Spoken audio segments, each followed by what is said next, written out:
tignan ng screen para sa picture. Alam mo ba, ang simbolo sa gabay medalyon ay ginamit ng ating mga ninuno bilang simbolo ng gabay sa paglalakbay. Inilalagay ang simbolo sa mga sasakyang pangdagat upang sila ay ligtas na makaalis at makabalik sa kanilang bayan. Ngayon sa kasalukuyan, ginagamit ang simbolo na ito bilang gabay sa pang-araw-araw na buhay. Gabay sa negosyo, gabay sa karir, gabay sa kalusugan, gabay sa kayamanan. Mas pinabisa at pinalakas ang gabay medalyon dahil ito ay binasbasan at kinonsagra ng Antingeros del Negros. Buhay na gamit na ito, susuotin na lang, pero may kasama pa ring orasyon at guide kung paano ito gagamitin. Ikaw ba? Kailangan mo ba ng gabay? Check yung link sa comment section or pindutin ang yellow basket. Salamat. Ang kwentong ito ay hango sa totoong buhay. Mula ito sa isa nating kabayan na itago na lang natin sa pangalang Kalo. Taong 1943, Santa Carmen, Dumalag, Capiz. Nang mga panong ito ay nasa matinding krisis ang bansa. Nasa ilalim ng pananakop ng mga Hapon ang buong Pilipinas. Napilitang magtago ang ating mga kababayan sa takot na mapatay ng mga dayuhang mananakop. Hindi na tayo pwedeng bumaba pa sa bayan. At isa pa, wala na tayong makukuhang pagkain mula doon. Halos naubos na ng mga Hapon ang nakaimbak na bigas sa bodega ng bayan. Kahit ang mga pananim natin, hindi na din nila pinalampas. Wika namang Segundo habang nag-eembentaryo ng mga natirang pagkain. 2 buwan pa lang ang nakalipas simula nang mamundok ang mga ito. Nagkalat ang mga sundalong Hapon sa paanan ng kabundukan. Hindi tayo basta-bastang makakalusot sa mga yun. Wika ng pinsan nito na ang pangalan ay Nato. Ako na ang bahala dyan. Kung kinakailangan nating bumaba, hayaan niyong akong gumawa ng paraan. Hindi uubra sa akin ang mga yun. At saka hindi ko nga kayo maintindihan eh. Bakit ba kayo takot na takot sa mga yun? Wika ni Kalo. Ito ang pinakamahilig sa basag ulo. Kahit nung kabataan pa nito, naging sakit ng ulo ni Mang Segundo ang binata. Ngunit kalaunan, naging kapaki-pakinabang ang katapangan ni Kalo. Lalo pa nang magsimula na ang pananakop ng mga dayuhan. Isa ang binata sa mga nakipagsagupaan sa pinakaunang bugso ng mga Hapon. Ngunit kalaunan ay napilitang umatras dahil na din sa kakulangan sa bilang. Kung hindi nyo na itatanong may kakaibang kakayahan si Kalo, nagtataglay ito ng kakaibang lakas dahil sa kanyang bertud ng ngipin ng kalabaw at ang gabay niya na puting kalabaw. Hindi mo na maaalis kay Kalo ang ganyang ugali. Napuno ng galit ang puso ng pinsan mo simula nang dumating ang mga dayuhan at sinakop tayo. Wika ni Mang Segundo. Nang mga sandaling iyon ay naghahanda para mangaso si Kalo. Oh, ano na to? Sasama ka ba? Tanong ng binata. Oo na, sasama na ako. Tatawagin ko lang sina Enrico. Hindi pwedeng lumakad tayo nang wala sila eh. Tugon ni Nato. Nabubuhay sa pangangaso at pangunguha ng mga ligaw na prutas at bungang ugat. Naging mailap ang bigas at mais kaya naman ang pinagkukunan nila bilang kapalit. Isang uri ng bungang ugat na kung tawagin ay kayos. Napakadami nito sa kagubatan, ngunit mahirap ang prosesong pagdaraanan para makain ito. May taglay na malakas na lason ang dagta nito at kailangang ibabad sa umaagos na tubig sa loob ng ilang araw hanggang sa maging puti. Matapos ibilad hanggang sa matuyo, saka pa lamang babayuhin para maging pinong pulbos na ginagawang lugaw at tinapay ng mga kababayan natin nung panahon ng Hapon. Mahirap man mamuhay sa ganong sitwasyon. Hindi naging hadlang kila Kalo ang ganong kalagayan Itinuloy ng mga ito ang kanilang pakikibaka sa mga dayuhan. Sa kalagitnaan ng pangangaso, nakita nila Kalo ang grupo ng mga sundalong Hapon na nagpapatrolya sa lugar. Nasa bandang paanan ito ng kabundukan na kinaroroonan ng kanilang pamayanan. Ilang metro na lamang ang layo ng mga ito. Kaya naman hindi nagsayang ng pagkakataon ang binata. Nato, dito lang kayo ha. Manatili kayong nakabantay. Ako nang bahala sa mga yan. Wika ni Kalo sabay sugod sa mga Hapon. Nagulat ang mga ito nang biglang tumilapon ang isa sa kanila. Sunod-sunod na nagtalsikan ang mga ito. Nataranta ng husto ang mga dayuhan at pilit hinanap kung saan nang gagaling ang mga atake. Pasimpleng naglakad si Kalo papunta sa mga ito. Pinagtatagpas ang mga ulo gamit ang sandata ng kanilang opisyal. Matapos patayin ng mga dayuhan ay umalis na sa lugar ang binata. Bumalik ito sa kinaroroonan ng iba pang kasama. Pambihira ka talaga, Kalo. Ano ba yung dala-dala mo? Bakit mo kinuha yung espada ng Hapon? Tanong ni Nato. Idadagdag ko lang sa koleksyon ko. Halika na, bumalik na tayo sa kuta. Tugon ni Kalo. Nakaugalian ng binata na mangolekta ng mga espada at iba pang patalim na ginagamit ng mga kalaban. Lalo pa kung malakas ang may-ari, karapat dapat na kalaban para sa kanya. Pagdating sa kuta, pinaliwanag ni Nato ang ginawa ni Kalo. Gaya ng dati, papuri na naman ang sumalubong sa kanya mula sa mga kasamahan. Mukhang napapadalas na ang pagpapatrolya ng mga Hapon sa lugar na ito. At malamang, nagtataka din ang ilan sa kanila kung bakit wala nang nakakabalik. Hindi magtatagal, malalaman nila ang lokasyon natin. Siguro mas mabuti kung lilimitahan mo muna ang pakikipagsagupaan sa kanila. Wika ni Mang Segundo. Iwasan ko na lang ang pakikipagsagupaan kung hindi ko sila makikita. Tugon ni Kalo. Alam kong hindi kita masisisi, pero isipin mong mabuti. Maaari silang magpadala ng mas maraming sundalo sa oras na malaman nilang may kung sinong pumapatay sa mga kasama nila. Hindi ito ang oras para pairalin ang katigasan ng ulo mo, Kalo. Isipin mo ang kapakanan ng mga kasama natin. Hindi sila kagaya mong may taglay na lakas. Wika ni Mang Segundo. Tumayo si Kalo at lumapit sa ama.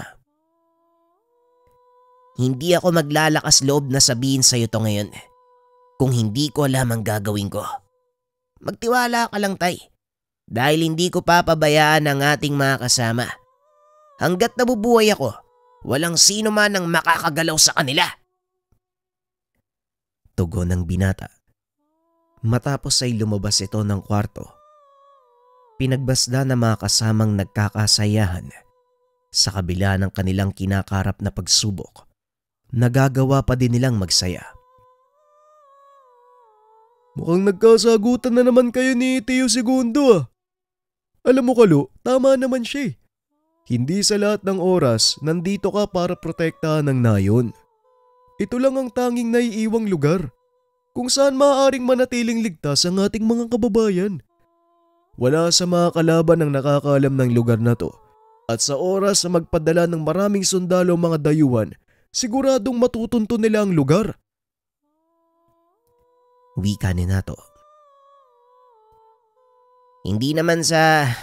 Hindi ko naririnig yung sinasabi nyo, ano? Alam ko ang maaaring kapalit ng gagawin ko.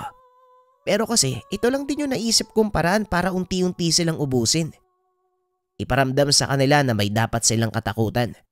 Sayang yung lakas sa pinagkalob sa akin ng kalikasan kung hindi ko gagamitin sa kanila. Tugon ni Kalo. Ikaw ang bahala. Kung anong pasya mo, kaisa mo ko, Kalo. Kami ni Manong Enrico ko, susuportahan ka namin. Wika ni Nato. Matapos ang pag-uusap, nagpaalam na ito upang magpahinga. Nagpaiwan naman si Nato sa labas ng tahanan upang magpahangin. Mukhang hindi ka na talaga mapipigilan, Kalo. Alam kong iniisip mo lang ang kapakanan ng mga tao, ngunit sa maling pamamaraan. Ang akala ko, ako lang ang hindi nag-iisip. Ikaw din pala.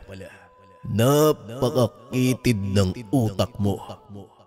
Hindi karasa ng sagot sa lahat ng problema. Minsan kailangan mong makinig sa sinasabi ng iba upang matimbang mo ang mga bagay-bagay. Wika ng isang nilalang. Nagpakita ito sa likuran ng binata. Ay nako, alam mo Brago, masyado kang pakialamero para sa isang gabay ano? Hindi naman sa hindi ko ginagamit yung isip ko. Pero ano ba sa tingin mo yung dapat kong gawin, tumunganga? Antayin ubusin ng mga dayuhang mananakop yung mga kasamahan ko? Hindi naman yata tama yun. Tugon ni Kalo. Nang mga sandaling ito ay kausap ng binata ang gabay na puting kalabaw. Pinangalanan niya itong Brago. Hindi malinaw kung saan nanggaling si Brago. Ang alam lang ng binata, kasama niya ito simula nang magkaisip siya at nang maipamana sa kanya ng yumaong lolo ang mutya ng ngipin ng kalabaw. Nauunawaan ko ang nararamdaman mo, Kutong Lupa. Magiging ipokrito ko kung sasabihin ko sa iyo na ayoko sa karahasan.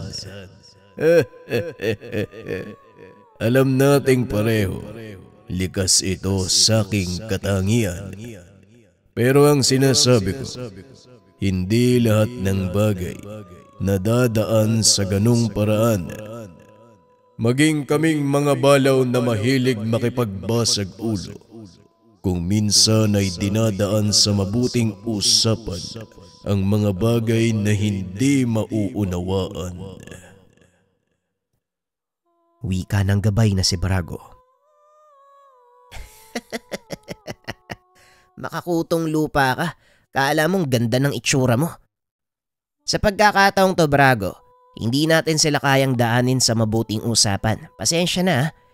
Pero hindi ako yung tipong makikipagkaibigan sa mga dayuhan na gustong umangkin ng ating lupain at kalayaan. Tugon ni Kalo. Alam ni Brago na wala na siyang magagawa. Hindi na masusupil ang gustong mangyari ni Kalo. Kaya naman hinayaan niya na lang ito. Kahit anong maging pasya mo, Kutong Lupa, alam mong nandito ako para sumuporta. Magpahinga ka na. May lakad pa kayo bukas ng mga pinsan mo. Muling wika ng gabay. Napag-usapan nila Nato na bumaba sa bayan upang tignan ang kalagayan ng ilan sa mga kasamang naroon. Nagpaiwan ng mga ito dahil sa ari-ariang naipundar. Ilang beses silang kinumbinse na sumama na sa pagtatago. Kaso nga lang mas inaalala ng mga ito ang mga naiwang ari-arian. Kinabukasan, maagang naganda ang pangkat para bumaba sa bayan. Maging si Mang Segundo, nagpa siyang sumama ng mga oras na yon para makita ang kalagayan ng kanyang mga kaanak. Matapos ibigay ang huling panuto, nagsimula ng maglakad ang grupo. Sa kalagitnaan ng paglalakbay, nadaanan ng mga ito ang tahanang may nakasampay na uniforme ng mga sundalong Hapon. Huminto ang pangkat. Nagpa siyang mag-iba ng daan sa pag-aakalang isa ito sa mga bahay na nasakop ng mga kalaban. Ngunit laking gulat ni Mang Segundo nang magpakita ang isang lalaking nasa edad 40. Huwag kayong mag-alala. Hindi kalaban ang nakatira sa bahay. Pero hindi rin kakampi. Kung gusto niyong dumaan, sige, malaya kayo. Pero huwag kayong gagawa ng kahit anong hindi magugustuhan ng mga nakatira. dahil paniguradong magkakagulo. At kapag minalas pa kayo, baka hindi nyo marating ang bayan. Wika ng lalaki. Anong ibig mong sabihin? Bakit? Ano bang nakatira sa tahanang yan? Ikaw bang may-ari ng bahay na yan? Tanong ni Mang Segundo. Mga nilalang na hindi nyo gugustuhin gambalain. Tugon ng lalaki. Napalingon si Kalo sa bahay. Nakita nito ang mga nanlilisik na mata ng ilang katao. Mga aswang sila, tay. Magsipaganda kayo. Mukhang mapapalaban tayo. Wika ni Kalo. Hindi mo ba narinig yung sinabi ng tao kanina? Hindi tayo lalaban. Dahil una sa lahat, hindi naman sila ang pakay natin, kaya umayos ka, Kalo. Saway ni Mang Segundo. Alam ko, tay, pero hindi mo ko masisisi kung sakaling sumalakay sila. Dahil hindi ako tutunganga sa isang tabi at hayaang lapain ng mga yan. Tugon ni Kalo. Mukhang masyadong mainitin ang ulo ng kasama mong binata. Pero uulitin ko sa'yo, hindi kami kalaban at hindi rin kakampi. Kung merong dapat labanan, yun ay ang mga dayuhang sundalo. Kaya kung dadaan lang kayo sa aming bakuran, wala tayong magiging problema, binata. Ngunit kung naghamon ka ng away, hindi rin kita aatrasan. Muling wika ni Doming. Ay, pagpatawad mo, walang respeto yung anak ko eh. Hayaan mo. Pagsasabihan ko na lang ha. Salamat kaibigan. Makikiraan lang kami. Tugon ni Mang Segundo at lalong uminit ang ulo ni Kalo. Humingi pa ng tawad ang ama sa lalaki. Akmang magsasalita pa sana ito. Ngunit tinitigan ng masama ni Mang Segundo ang anak. Kaya naman nanahimik na lang siya. Nagpatuloy sa paglalakad ang grupo. Nanlaki ang mga mata nila Kalo nang makita ang tambak na buto ng mga sundalong Hapon sa gilid ng daan. May mga karning nakabilad sa likod ng tahanan hanggang sa bubong. Umalis na tayo dito. Mukhang babaliktad yata yung sikmura ko eh. Wika ni Nato. Huwag mong tignan kung hindi mo kayang tanawin. Normal lang sa isang tahanan ng aswang ang ganyan. Nakikiraan ka lang, kaya huwag ka masyadong maarte. Tugon ni Mang Segundo. Nagpatuloy sa paglalakad ang mga ito. Ngunit panay pa rin ang paglingon ni Kalo sa lalaking nakausap ng ama. Hindi maalis sa isipan nito ang mga nakita. Wag lang siyang magkakamaling biktimahin ng mga kasama natin sa kuta. Ako ang babali sa leeg niyan. Wika ni Kalo. Hindi mangyayari yun, Kalo. Alam mo kung bakit? Dahil sa mga dayuhang nagkalat sa lugar. Mas pipiliin nilang patayin ang mga ito at gawing konsumo kaysa sa ating mga kababayan nila. Kagaya nga ng sinabi ng tao kanina, hindi natin siya kakampi. Pero sa pagkakataong ito, hindi din natin siya kalaban. Magpasalamat na lang tayo dahil malaki ang tulong nila sa atin. Hindi basta-basta nakakarating sa kuta ang mga Hapong napapadaan sa gawing ito. Tugon ni Nato. Hindi pa man sila nakakalayo sa lugar. Nakarinig sila ng putok ng baril. Dali-daling bumalik si Kalo. Alam niyang sa tahanan ng lalaki nang gagaling ang mga putok. Laking gulat nito nang makita ang ilang sundalong Hapon. Pinapaikutan nila ang lalaki na nakaiga sa lupa. Nandito na ang mga Hapon. Pero sino yung lalaking nakatakip ang muka? Wika ni Mang Segundo.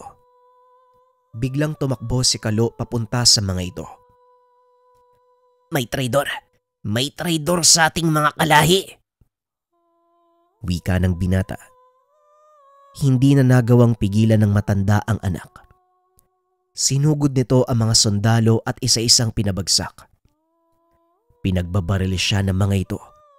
Ngunit hindi tinatabla ng bala ang katawan ni Kalo.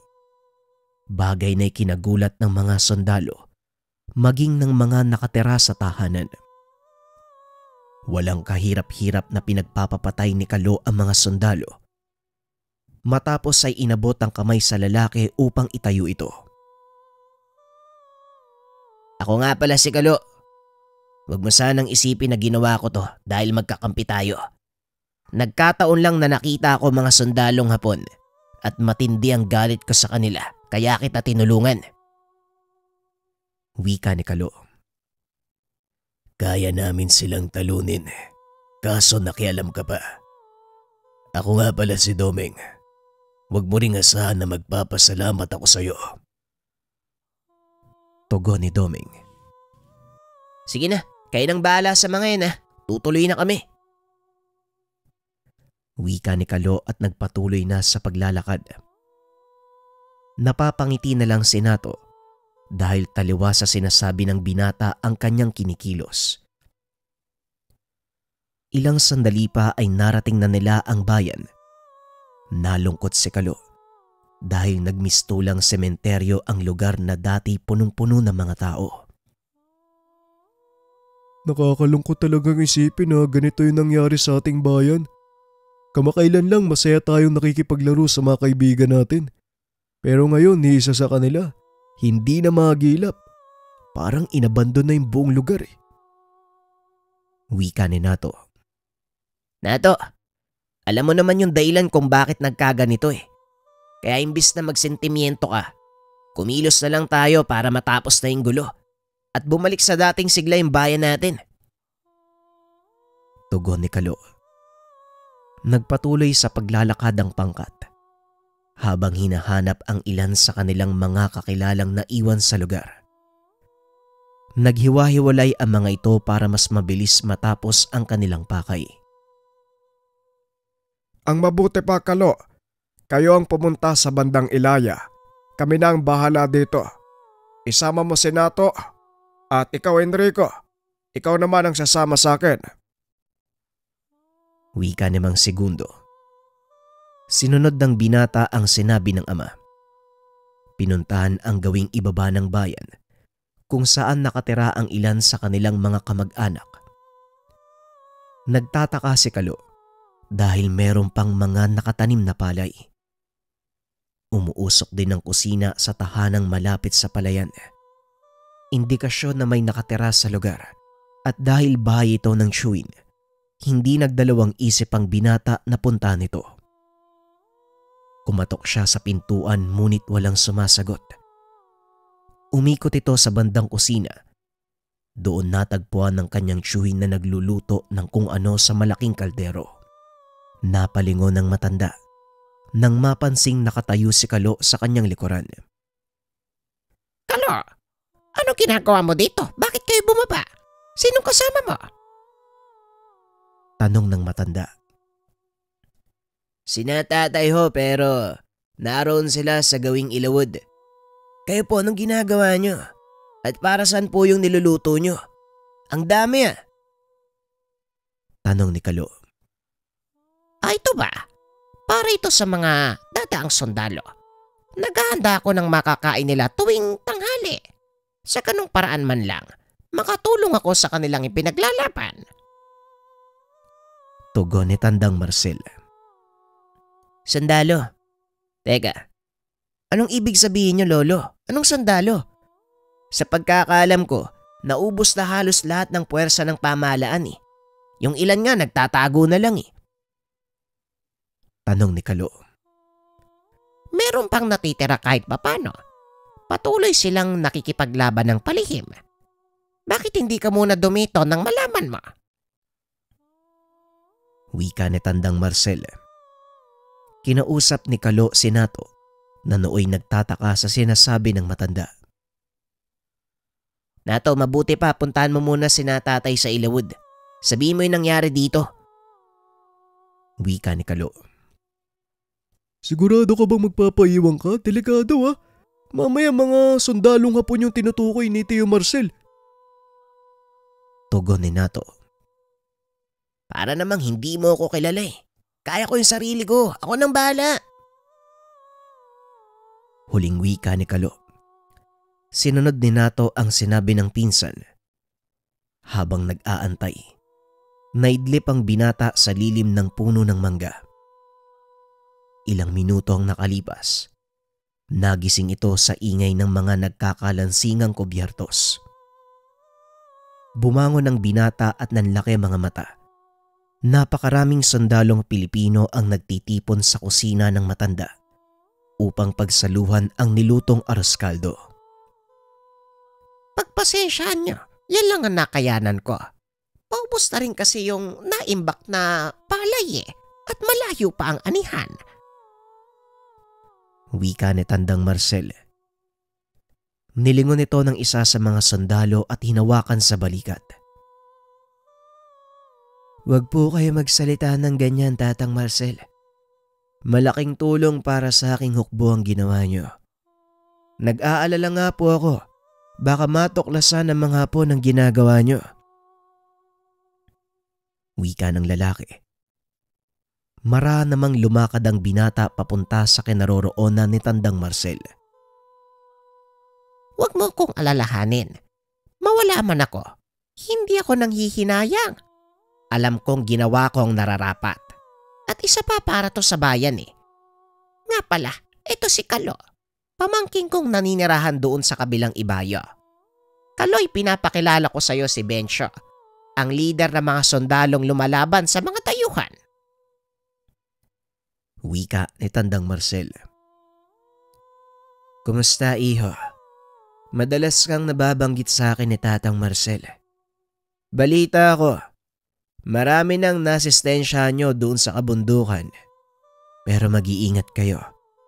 Dahil nagtataka na ang puwersa ng kalaban, lalo pat wala nang nakakabalik sa sundalo nila mula sa lugar na yon. Wika ni Bencio. Malaking pagkakamali ang pagpasok nila sa teritoryo ko. Kaya hindi mo rin kami masisisi kung lumalaban man kami sa kanila. At isa pa, hindi ako natatakot sa mga yon. Atin ang lupain na ito at nararapat lang na ipaglaban. Wika ng binata habang sumasandok ng arroz caldo sa malaking kaldero. Narinig ko ang kwento mo mula kay Tatang Marcel. Alam kong malaki ang maitutulong mo sa hukbo. Bakit hindi ka sumama sa amin? Tanong ni Bencio. Pasensya na pero kumikilos ako mag-isa kaya salamat na lang. Tugon ng binata. Maya-maya pa ay dumating na si Mang Segundo kasama ang dalawang pinsan ni Kalo. Kinausap ng mga ito si Tandang Marcel. Manong Marcel, ano ba yung iniisip mo? Bakit mo ginagawa yan? Napakadelikado ng pagtulong mo sa mga sundalo. Wika ni Mang Segundo. Alam ko ang ginagawa ko, Segundo. Hindi ako kagaya mo. Nabahagang buntot at nagtago sa kakahuyan. Tutulong ako sa abot ng aking makakaya kahit ikamatay ko pa. Tugon ni Tandang Marcel. Ay naku Manong, hindi ako duwag. Kumikilos din kami para mabawasan ang puwersa ng mga Hapon. Kahit papano, nagtatagumpay naman kami sa tulong ni Kalo. Wika ni Mang Segundo. Yun na nga Inaasa mo ang lahat sa anak mo. Bakit? Hindi mo ba kayang kumilos sa sarili mong paraan? Paano kung wala si Kalo? Anong gagawin mo? Tanong ni Tandang Marcel. Hindi na nakasagot pa si Mang Segundo. Alam niya na tama ang sinabi ng matanda.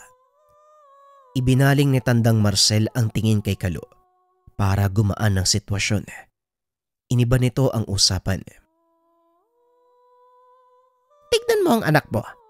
Kamakailan lang uhugin pa yan Hindi pa marunong magsuot ng salawal. Pero ngayon kinakatakutan na ng mga Hapon. Sinong mag-aakala na siya ang pamamanahan ni tatay ng bertud ng ngipin ng kalabaw? Wika ni Tandang Marcel. Hindi ko din inaakala na gagawin yun ni tatay. Pero masaya ako dahil siya ang napili ng matanda at nagagamit niya ito sa maayos na paraan. Tugon ni Mang Segundo. Maya-maya ay nakarinig ng pito ang dalawang matanda. Mabilis na nagdamputan ng sandata ang mga sundalo. Maging si Kalo. Inilapag ang hawak na mangkok at tumingin sa kalsada. Malaking hukbo ng mga Hapon ang paparating. Lulan ang mga ito ng kanilang truck. Dali-daling nagtago ang mga sundalo sa talahib. Inantay na makalampas sa mga kalaban. Samantalang si Kalo naman, nanatiling nakaupo sa ugat ng puno. Nilapitan ito ng isa sa mga sundalo at tinutukan ng baril. Abot langit ang kaba ng dalawang matanda sa pag-aakalang mapapahamak ang binata. Anong pangaran mo? Anong ginagawa mo rito? Tanong ng sundalo. Walang iya. Talagang marunong ka magsalita ng lengguwahe namin, ha? Ayos to, ah. Kalo ang pangalan ko, napadaan lang, nagpapahinga. Tugon ni Kalo. Aro nagpapahiga? Bawal kagaya mo lugar na to. Alis ka rito kung ayaw mo aresto. Napangiti ang binata. Tinignan ng ilan pang sundalo.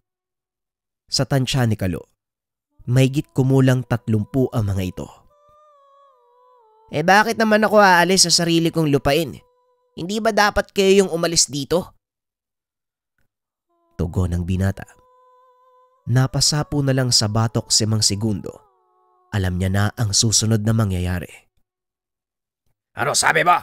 Bakero! Wika ng Hapon. Sabay bunot ng sandata. Nakita ni Kalo na gawa sa magandang bakal ang espada ng Hapon. Kaya naman napangiti ang binata. Ayos, ah. Mukhang maganda yung espada mo, ah. Pwede ko bang hingiin? Wika ni Kalo.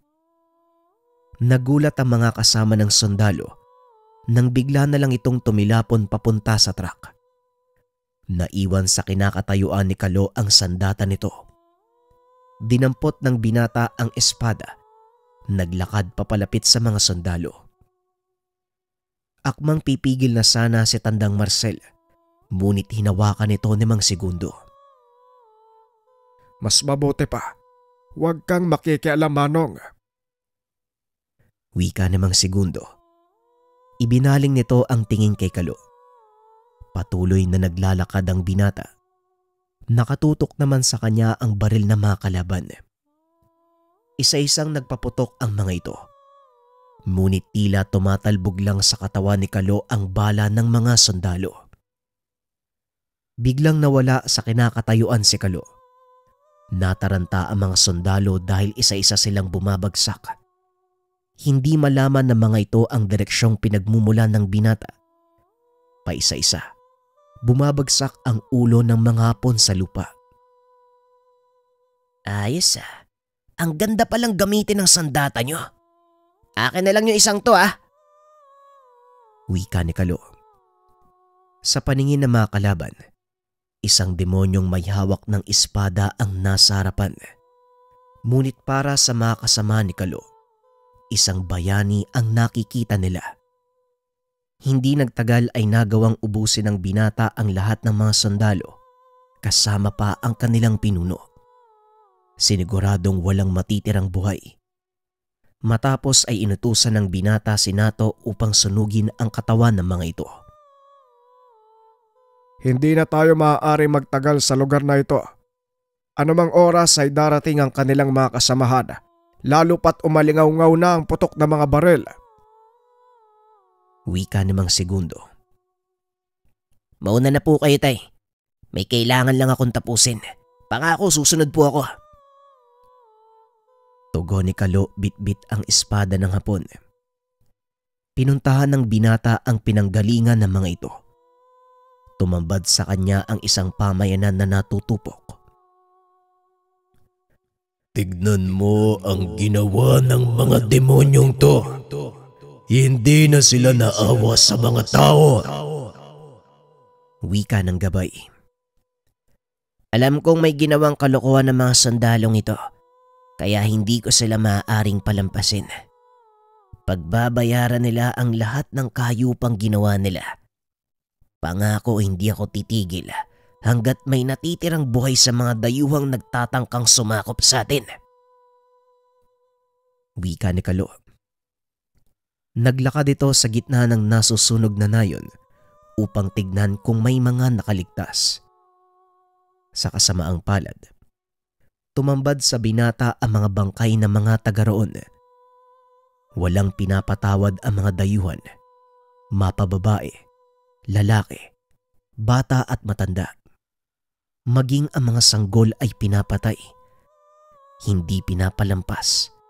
Ang ilan sa kanila ay tinutusok sa kawayan, itinatayo sa gilid ng daan. Lalong napuno ng galit si Kalo. Hindi nito mapigilan ang sariling maiyak sa kalunos-lunos na sinapit ng mga kababayan sa kamay ng mga dayuhan. Brago, may magagawa ka ba para matunto ng kinaroroonan ng himpilan ng mga Hapon? Tanong ni Kalo. Gusto ko ang iniisip mo, Kalo. Oo, may paraan. Natatandaan mo ba si Doming? Tugon ni Brago. Yung aswang? Anong magagawa ng isang yun? Alam ni Doming kung saan matatagpuan ang pinakamalaking kampo ng mga dayuhan. Sigurado ko dahil tinutugis din nila ang mga Hapon. Kung ganon, kailangan nating bumalik sa bundok upang kausapin siya. Bilisan mo na, Drago. Dali-daling tumakbo si Kalo pabalik sa kabundukan. Hindi nito alintana ang pananakit ng binti at pagod dahil sa napakatarik na daanan. Nang mga sandaling iyon ay pinangungunahan ng matinding galit ang binata.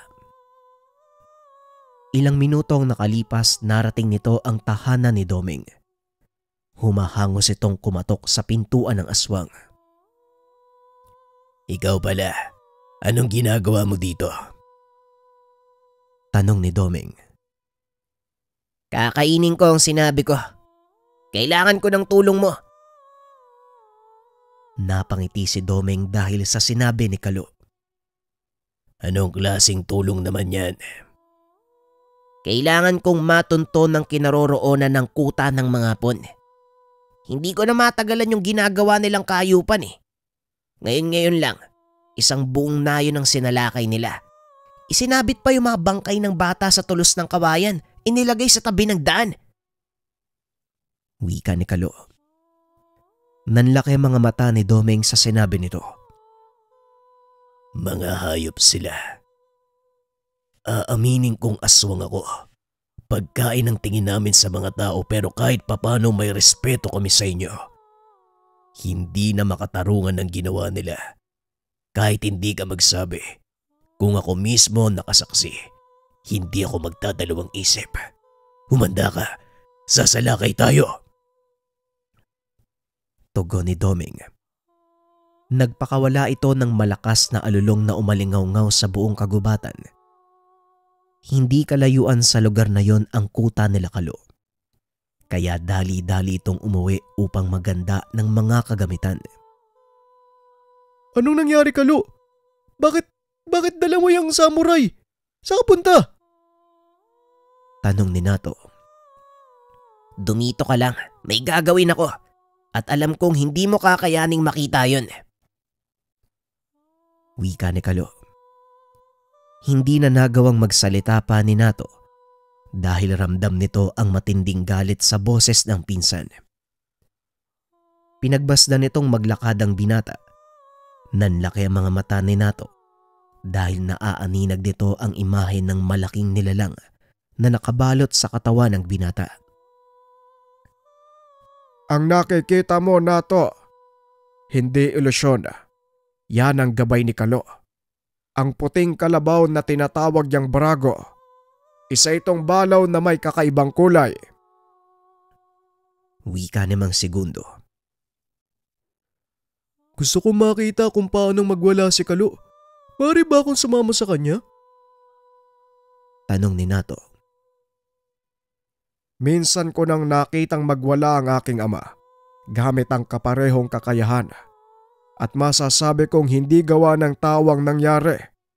Nasa iyo na to kung kakayanin ng sikmura mo ang mga makikita mo.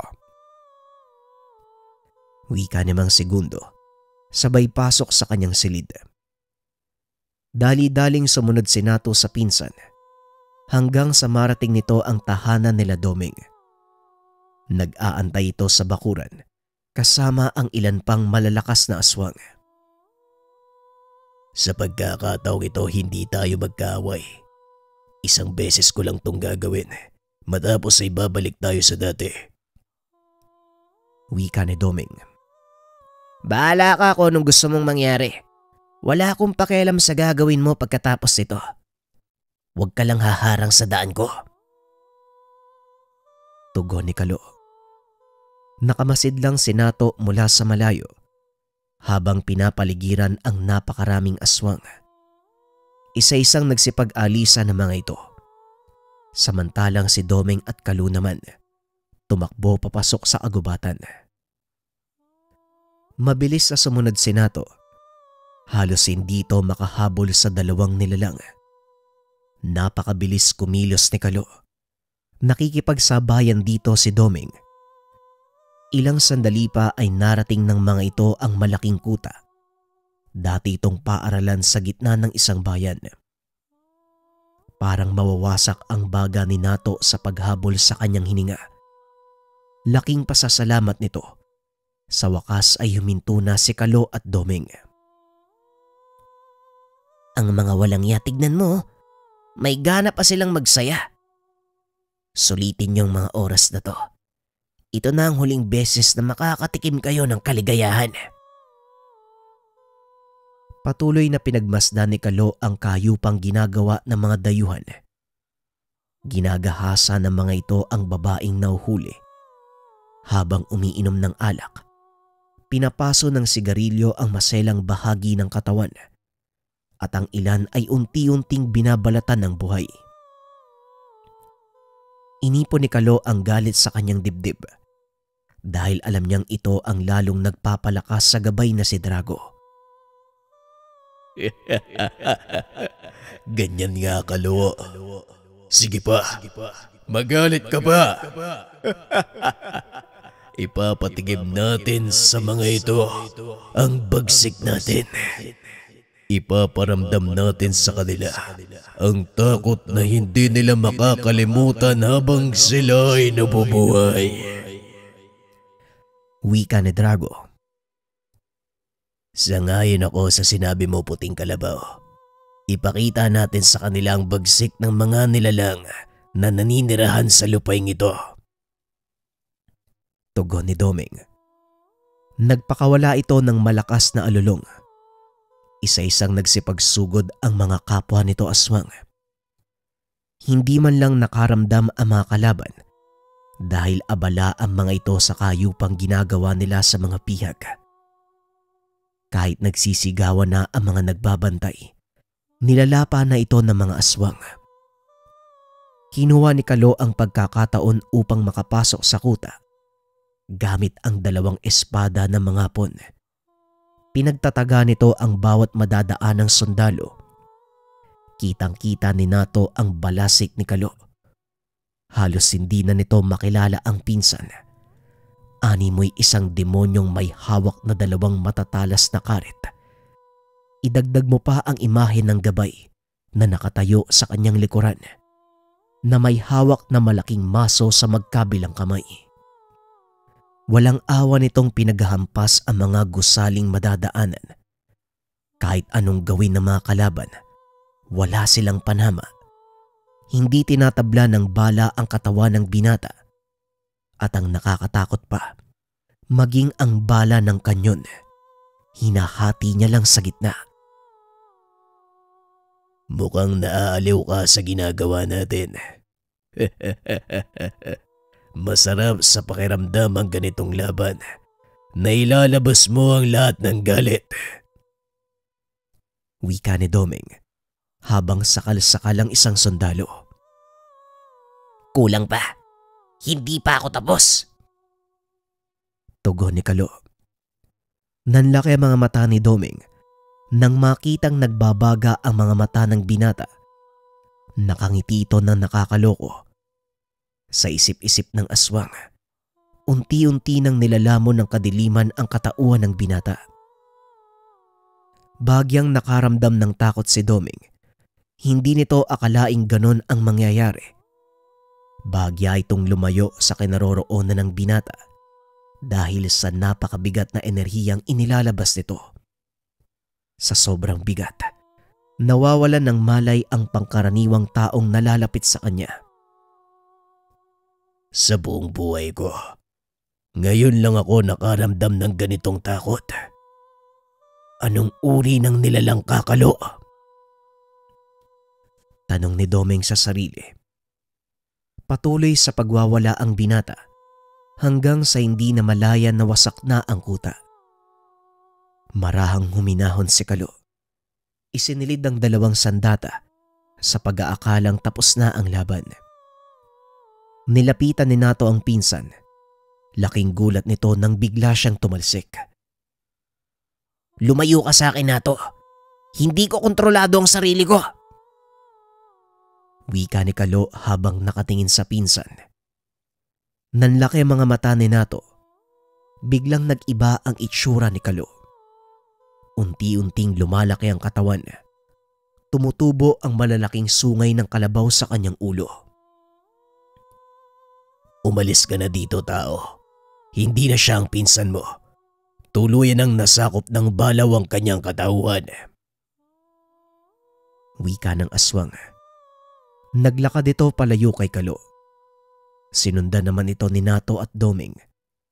Bawat madaanan ng binata ay namamatay. Maging ang mga puno ay tila dinaanan ng napakainit na bagay. Natutupok ang mga dahon. Nawawasak ang buong lugar. Ito na ang sinasabi sa akin ni Tio Segundo. Ang totoong anyo ng puting kalabaw. Isang elementong nagmula sa impyerno. Wika ni Nato.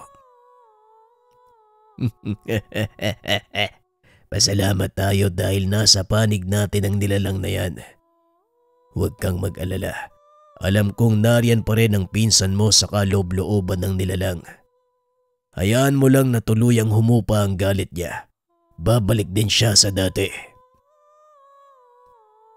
Pag-uusap ng dalawa habang patuloy na pinagmamasdan ang pagwawala ni Kalo. Laking gulat ng dalawa. Biglang tumakbo palayo si Kalo. Nako, mukhang isusunod niya ang kampo sa kabilang bayan. Bilisan mo na to. Kailangan nating sundan ang pinsan mo. Wika ni Doming. Nagsunura na ang mga aswang. Pagdating sa kabilang kampo, ganon din ang ginawa ng binata. Walang pagdadalawang isip na winasak ang buong paligid. Hindi man lang nagkaroon ng pagkakataong gumante ang mga kalaban.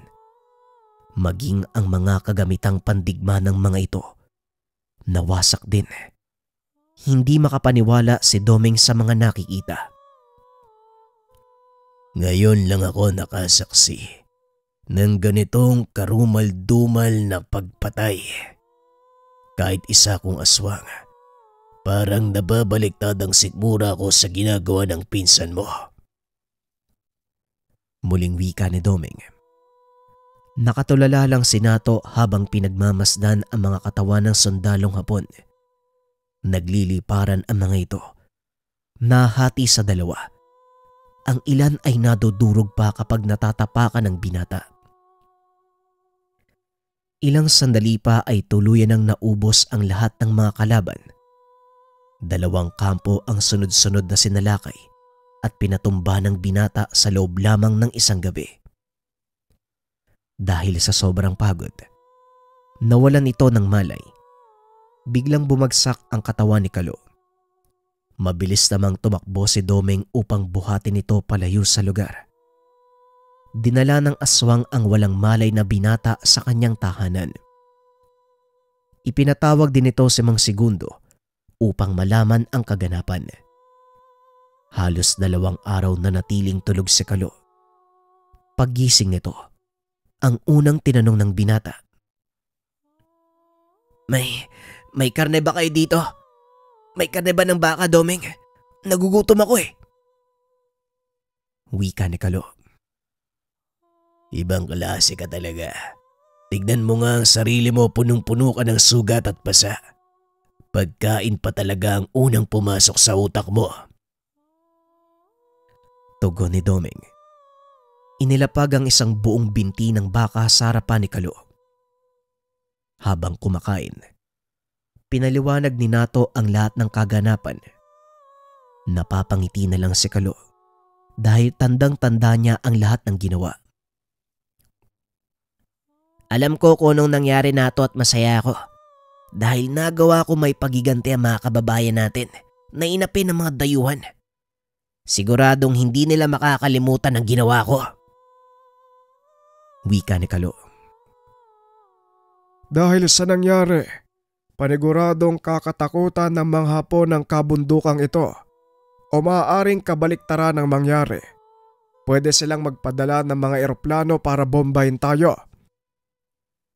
Wika namang segundo. Panahon na para ilikas sa mga tao mula sa kuta, Tay. Hindi na tayo maaaring magtagal sa lugar na to. Babawi lang ako ng lakas. Sisimulan natin ang paglikas. Wika ng binata. Bagay na sinang-ayunan ni Mang Segundo at ng iba pa. Makalipas ang ilang araw, nagsimulang lumikas ang mga kasama ni Kalo.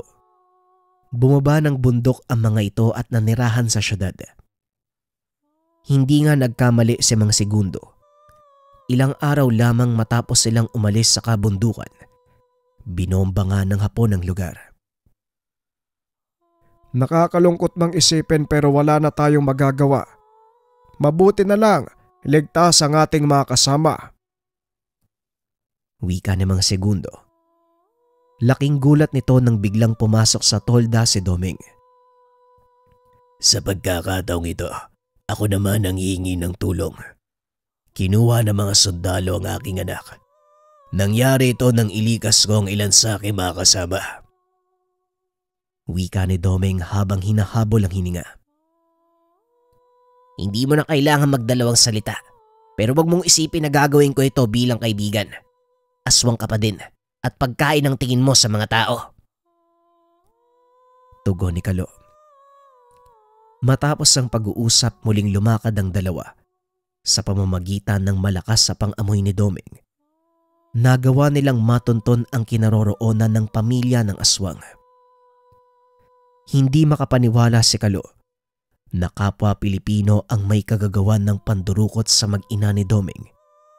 Ito yung mga sundalong pinapakain ni Tatang Marcel.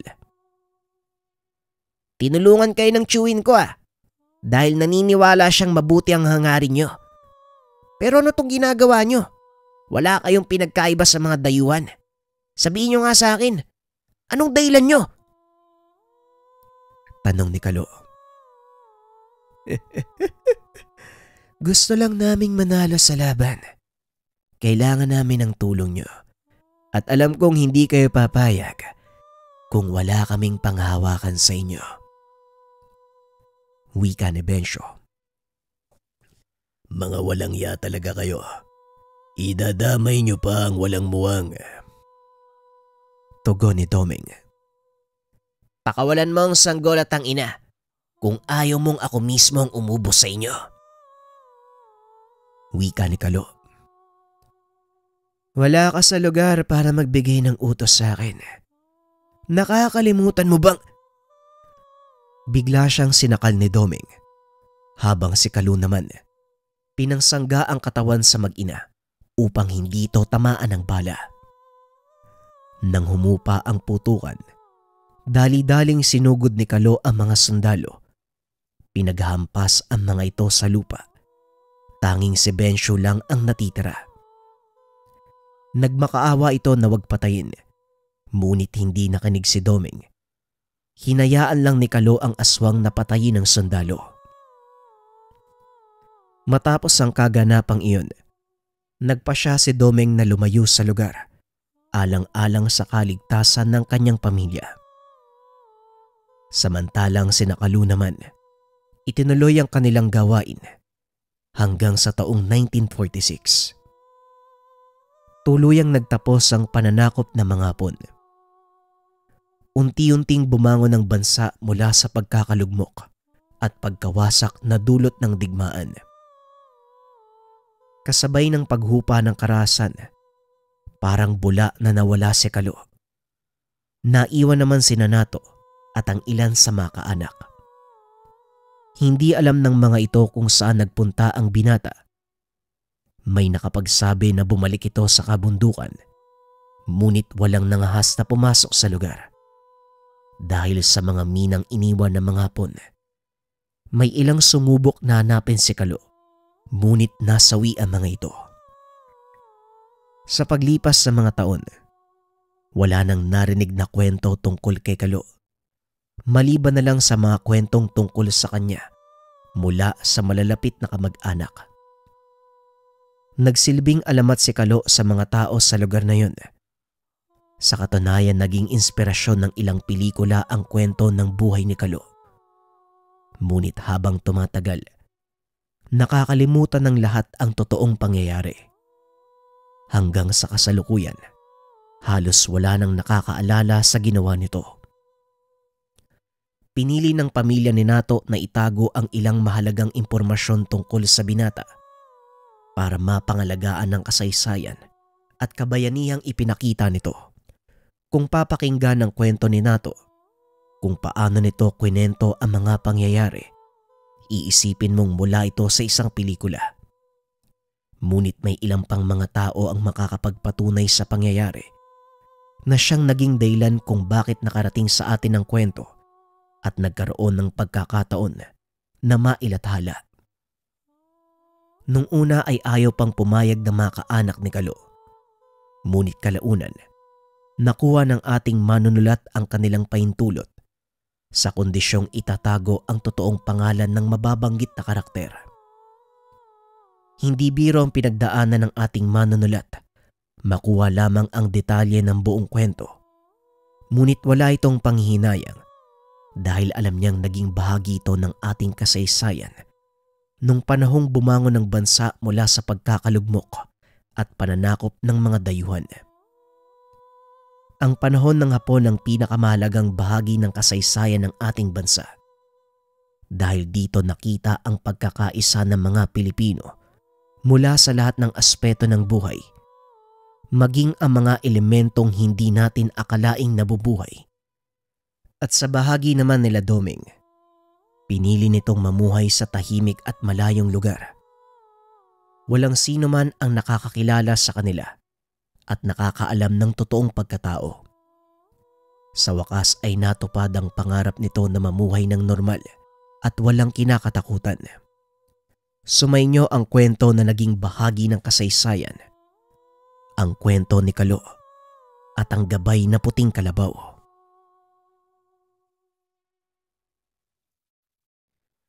Opinyon para sa kwento mga kabayan. Ako para sa akin sobrang naging interesado ko habang ninanarate ko yung istorya. Kasi hindi lang siya simpleng kababalaghan, ano? May natututunan tayo patungkol sa mga nakaraang nangyari. Kung paano tayo nilapastangan at kung paanong nahihirapan ang mga Pilipino sa kamay ng mga mananakop. Inilalagay ko yung sarili ko dun sa sitwasyon ng mga nahihirapan. Parang sobrang hirap mamuhay nung panahon nila, no? Isipin nyo, kailangan nating magtago sa bundok para lamang mamuhay or para lamang mabuhay. Tapos nandun pa yung banta na sa araw-araw na buhay natin, matatakot ka na matulog, tatakot ka na maglakad kasi anumang oras pwede kang mamatay eh. Kumaga mas na-appreciate ko yung kalayaan na meron tayo ngayon at malaki yung pasasalamat ko syempre sa mga bayani natin na lumaban para tayo'y magkaroon ng kalayaan. Nagpapasalamat din ako sa mga bayani na kagaya ni Kalu at ang marami pang mga Filipino na lumaban sa mga mananakop na hindi na ilagay sa libro, na hindi nabanggit sa ating kasaysayan. Ito'y nanatiling lihim sa bawat pamilya na namumuhay sa iba't ibang parte ng Pilipinas. Mapalad lang yung channel natin kasi nabibigyan tayo ng pagkakataon na ibahagi nila yung mga kwento na hindi na natin alam, na hindi na naisulat sa libro.